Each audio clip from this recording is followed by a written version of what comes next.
বসে পড়েছি বিকালের কাজ করতে। তো আমার এই কাজটা মনে হয় সব থেকে কুড়েমি লাগে এই কাজটা করতে, মানে জামা কাপড়গুলো গোছাতে। কি বলবো, তো ফার্স্টেই বলে নিচ্ছি যে ভিডিওটা কিন্তু কিছুদিন আগেকার।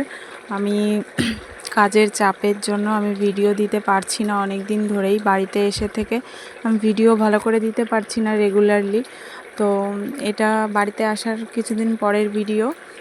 তো আমার বর চলে গেছে তারপরেরকার ভিডিও। তো যাই হোক, আমি না হলেও 10-12 দিন পরে ভিডিওটা দিচ্ছি, আগে থেকেই বলে নিলাম। হ্যালো এভরিওয়ান, তো সকলে কেমন আছো? আশা করছি সবাই ভালো আছো, আর আমিও ভালো আছি। তাই জন্য নিয়ে চলে আসলাম নতুন একটা ভিডিও। তো এখন বাড়িতে কেউ নেই, ওই জন্য আমি মন খুলে কথা বলছি তোমাদের সাথে। তো মা গেছে মনাকে নিয়ে একটু রাস্তার দিকে ঘুরতে, আর বোন কাজ করছে, বাবা গেছে একটা নিমন্ত্রণ বাড়িতে খেতে। আমি এখন বিকালের একটু কাজ করছিলাম, আমার মেয়ের এই যে জামাগুলো ছিল সেগুলোই গুছিয়ে রাখছিলাম। তো আজকে বলি, তো এই ভিডিওটার আগে হয়তো 2-3টে ভিডিও যাবে, মানে যেগুলো আর কি রয়েছে গ্যালারিতে সেগুলো তোমাদের সঙ্গে শেয়ার করব। তো আজকের ভিডিওটাই বলছি আমি।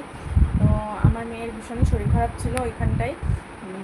তারপর মেয়েকে নিয়ে ডাক্তার দেখাতে যেতে যেতে মানে 2-3 দিন করে যাওয়া হয়েছে, 3 দিন যাওয়া হয়েছে রোদের মধ্যে। আর ওইখানে প্রচুর পরিমাণে লু চলে, তো আমারও ওই জন্য লু লেগে গেছিলো, মানে ভীষণ শরীর খারাপ হয়ে গেছিলো। তারপর বাড়ি থেকে বললো হঠাৎ করে ওর একটু শরীরটা খারাপ ছিল জন্য ডাক্তার একটু বললো যে টাইফয়েড টাইপের হয়েছিল, একটু পেটে একটু ইনফেকশন হয়েছিল। তো বাড়ি থেকে সবাই বললো এত গরম, বাচ্চা ছোটো, আর আমি একা যেহেতু পারি না ওকে নিয়ে, তাই জন্য বললো গরমের কটা মাস থেকে যা, তারপর ঠান্ডা পড়লে চলে যাস। সামনে আবার দাদার বিয়ে আছে, ওই জন্য বললো চলে আয়, তারপর একবারে বিয়ে টিয়ে খেয়ে চলে যাস। তো তারপর ভাবলাম যে আগে মেয়ে তো সুস্থ হোক, তাই জন্য চলে আসলাম, মানে তড়িঘড়ি করে কোনো কিছু শেয়ার করতে পারিনি তোমাদের সঙ্গে, কেন আসলাম, কী জন্য, কী দিয়ে কী। তো তো এখন যেহেতু বাড়িতে চলে এসেছি, এখন আমি আপাতত আছি আমার বাবার বাড়িতে, মানে বাপের বাড়িতে আর কি। তো শ্বশুরবাড়িতে গিয়েছিলাম একদিন, গিয়ে একদিন থেকেছিলাম, থেকে চলে এসেছি এখানে, কারণ আমার বাবা 1 বছর পরে এসছে বাড়িতে। আমার মেয়েকে এখনও দেখেনি, 1 বছর পরে দেখেছে, আর বাবাও চলে যাবে। আমাদের আসার কথা যেহেতু ছিল না, দেখা হতো না, হঠাৎ করে মেয়েটার এত শরীর খারাপ হলো, তাই দেখা হয়ে গেল। ওই জন্য বললাম যে বাবা যে কটা দিন থাকে সে কটা দিন আমি এখানে থাকি, আর আমার শরীরটাও যেহেতু খারাপ আমি একটু রেস্ট নিই। শ্বশুরবাড়িতে যতই কাজ না করতে হোক, তাও শ্বশুরবাড়ি তো শ্বশুরবাড়ি, সবাই জানো। তো তাই জন্য আমিও বললাম যে আমারও একটু রেস্টের দরকার আছে। আমি ওখান থেকেই বলছিলাম যে আমি যদি কটা দিন বাপের বাড়িতে যেতে পারতাম, কিন্তু মানে আমার বাপের বাড়ি শ্বশুরবাড়ি কাছাকাছি, ওই জন্য মানে গিয়ে থাকার উপায় নেই। তো আমিও অনেক দিন ধরে বরকে বলছিলাম যে আমারও একটু রেস্টের দরকার, আমিও মানে হাঁপিয়ে যাই মেয়েকে নিয়ে একা একা। তাই জন্য আমি শ্বশুরবাড়ির সবাইকে বললাম এখন আছি বাপের বাড়িতে।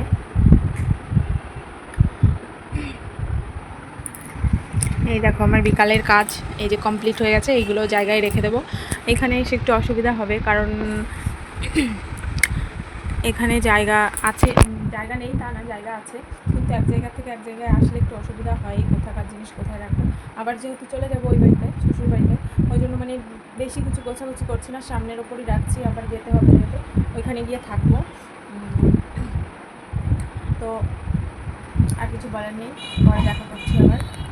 আমার বাবা কত কিছু লাগিয়েছে দেখো, এখানটায় হচ্ছে একটা কাঁঠাল গাছ, এই যে আমাদের বড় কাঁঠাল গাছ আছে, এখানে দেখো কাঁঠালও ধরেছে, বাগানে যেতেও ভয় লাগছে।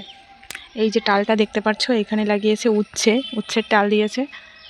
আগের দিন উচ্ছে আমি নিজে হাতেই তুলেছি, তোমাদের সঙ্গে শেয়ার করা হয়নি। এই দেখো কুমড়ো গাছ, কুমড়োর জালি পড়েছে অনেক, এই যে ওইটুকু পুরো কুমড়ো গাছ লাগিয়েছে। এইখানেও একটা কুমড়ো গাছ আছে, এই যে সবে উঠছে। এই যে এটা কি, এটা কাঁঠাল গাছ। সবাই ফার্স্টের থেকে দেখায়, আমি লাস্টের থেকে দেখাচ্ছি। এইটা হচ্ছে শশা গাছ, এই যে এই বীজগুলো সব আমি দিয়ে গেছিলাম। এই যে কুমড়ো গাছ উঠছে, এই আম গাছটা আমি যাওয়ার আগে লাগিয়ে রেখে গেছিলাম আমি আমার বর মিলে। এটা হচ্ছে অম্বিকা আম, দেখো পোকা লেগে গেছে। আর এখানটায় দেখো একদম সারি সারি লাগিয়েছে লঙ্কা গাছ, ওর মধ্যে আরও একটা আম গাছ আছে। এইখানে দেখো রয়েছে একটা বেল গাছ, আমি যাওয়ার আগে কাটিং করে দিয়ে গেছিলাম। পাতাগুলো দেখো জাস্ট, আমার তো দেখেই লোভ লাগছে, মনে হচ্ছে ছিঁড়ে পুজো দিই।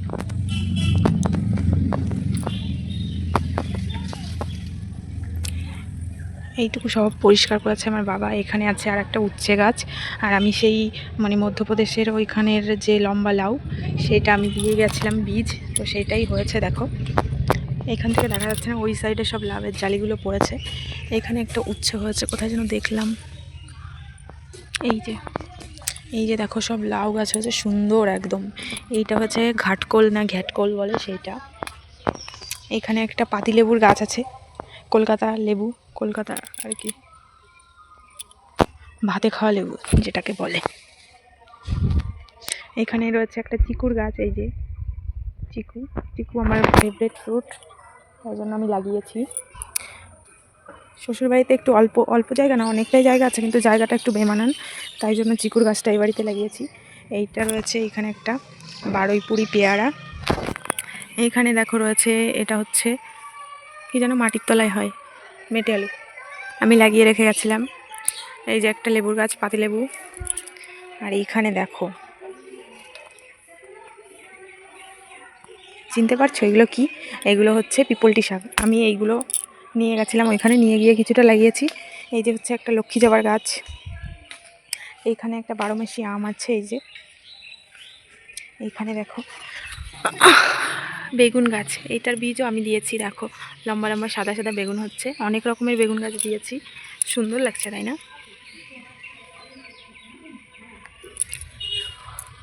এটাই সাদা ফুল এসছে, এটা তাহলে অন্য রকম বেগুন হবে।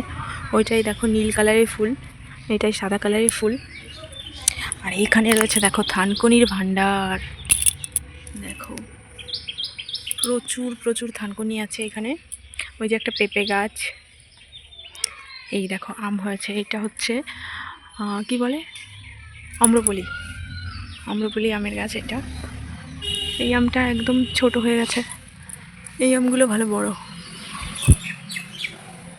এইখানে রয়েছে মালটা, আমার বড় এটা লাগিয়ে রেখে গেছিল, উঠে গেছে। দেখো শুধু থানকুনি থানকুনি থানকুনি। এখানে আছে দস্তা কচু। আর এই গাছটা দেখো কাকড়ির গাছ, এই যে কাকড়ি হয়েছে, এসে দুটো চারটে কাকড়ি আমরাও পেয়েছি ভাগে, আরও হচ্ছে, শুধু জালি পড়েছে দেখো এখান দিয়ে কাকড়ির। আর এই যে একটা পেঁপে গাছ, এইটা রয়েছে সেই তিতকো বেগুন আছে না, ছোট ছোট হয় সেই গাছ। ওই যে একটা বড় আম গাছ।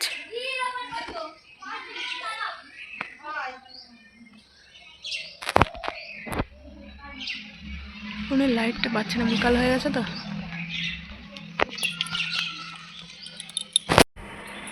এই দেখো এই সিঁড়িটা নতুন বানিয়েছে, কারণ গাড়িটার জন্য, গাড়িটা তোলার জন্য এইটুকু নতুন বানিয়েছে, নিচের 2 ধাপ। এই যে হচ্ছে আমার বাবার ঘর, এটা হচ্ছে ঠাকুর ঘর। এখানে বসে রয়েছে আমার মাধব, এটা ঠাকুর ঘর। এই যে এখানে বড় একটা বাক্স আছে, আর ঠাকুরের সব জিনিসপত্র আছে। এইটা হচ্ছে আমার ঠাকুমার ঘর। দাঁড়া লাইট জ্বালিয়ে দেখাই, কিছুই নেই দেখা তবুও। এটা আমার ঠাকুমার ঘর, এর পিছনে রাস্তা, মেন রোড।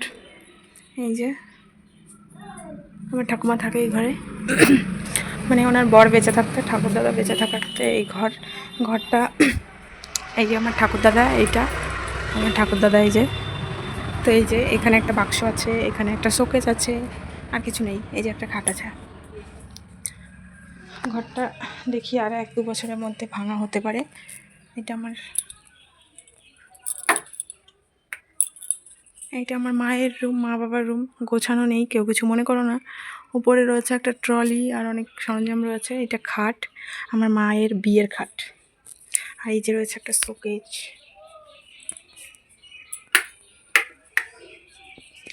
এইখানে রয়েছে একটা শোকেস, এই যে এই সাইডে রয়েছে একটা আলনা। এই যে খাট। আর এইটা হচ্ছে আপাতত এখন বন্ধ থাকছে, এটা আমার রুম ছিল। এই যে আমার খাট, এটা ছোটোবেলা থেকে এই খাটে শুয়ে মানুষ। আর এই যে রয়েছে একটা 3 ডোরের আলমিরা, দেখো কি সুন্দর লাগছে না? এইখানে রয়েছে একটা শোকেস, আলনা শোকেস, আর উপরে কিছু জিনিসপত্র আছে। এই যে আমি এইমাত্র গুছিয়ে রেখেছি এইগুলো। তো এখনও জায়গা মতো রাখা হয়নি। তো চলো রান্নাঘরটা দেখাই তোমাদের সঙ্গে। সবাই ফার্স্টের থেকে শুরু করে ভিডিও, আমি লাস্টের থেকে শুরু করছি। আর এই যে সোজা গলি, এইখানে রয়েছে ড্রেসিং টেবিল, এটা ঘরে ছিল বাইরে রেখে দিয়েছে। তো এই যে রয়েছে রান্নার সরঞ্জাম সব এইখানে রয়েছে। এই যে রয়েছে ফ্রিজ, আমি লাইটটা জ্বালাচ্ছি না, অন্ধকারই আছে। এই দেখো গাছের বেগুন আমার বোন সকালে তুলে রেখেছে সিদ্ধ খাওয়ার জন্য। এইখানে রয়েছে একটা ছোট্ট টেবিলে রয়েছে চানাচুর, কিছু খাবার টাবার আছে, মুড়ি টুড়ি আছে। এখানে রয়েছে একটা জুতো র্যাক। এই যে এগুলো দেখানোর কিছু নেই তবুও। এখানে রয়েছে একটা বেসিন, তারপর রয়েছে দেখো এই সাইডে গ্যাস রয়েছে, জিনিসপত্র রয়েছে। এই যে শুধু আমাদের ঘরটা শুধু গলি, ওই যে রাস্তায় দেখা যাচ্ছে ওটা ঠাকুমার ঘরের মেন গেট, তারপর ঠাকুর ঘর, গলি, আবার এই যে এইটুকু বারান্দা, আবার এই যে একটা দরজা, এইটুকু আবার রান্নাঘর, এই যে একটা দরজা। এই যে এখান থেকে বেরিয়ে আমার মায়ের হচ্ছে মাটির উনুন, এই যে এখানটায়। তারপরে বাইরে আছে কলপার, আর এই সাইডে আছে বাথরুম। দিদি বলে কথা, কত স্যাক্রিফাইস করতে হয় দেখো। আগে কাউকে কোনো খাবার দিত না, এখন দেখো বোনকে নিজে হাতে লিচু খাইয়ে দিচ্ছে, আর বোন সেটা খাচ্ছে।